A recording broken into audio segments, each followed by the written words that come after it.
सुरु गरौँ Gmail ID कसरी खोल्ने भनेर म तपाईलाई सिकाउन गइरहेको छु। सबैभन्दा पहिला चाहिँ आफ्नो गुगलमा जानुस्।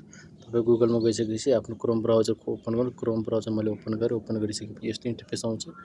यहाँनिर तपाईँले पहिला कुनै आइडी खोल्नु भएको छैन भने केही छैन, यस्तो गर्नुस्। यहाँ तल एउटा एड एकाउन्ट भनेर आउँछ अनि यहाँ एड एकाउन्टमा क्लिक गर्ने। यहाँ क्लिक गरिसकेपछि तपाईलाई छ भने छ, छैन भने नयाँ एकाउन्ट खोल्ने यहाँ अप्सन लास्टमा यहाँ आइसकेपछि मैले यहाँ यस्तो एकछिन रन गरेँ। रन गरेपछि मेरो फिङ्गर थियो, त्यही भएर मैले यहाँ भेरिफाई गरेँ। यहाँ लेखेँ मैले सानो मान्छे है, क्रिएट एकाउन्ट गर्नुपर्ने मैले गरेँ। अब सानो मान्छे लेखेँ मैले, सानो, अनि यहाँ मान्छे लेखेँ।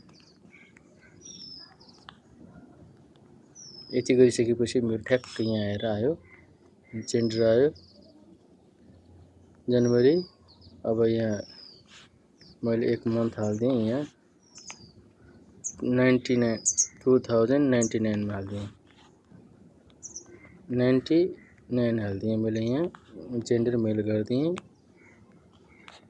यति गरिसकेपछि मेरो खुल्यो। अब सानो मान्छे 52 भनेर आइसक्यो।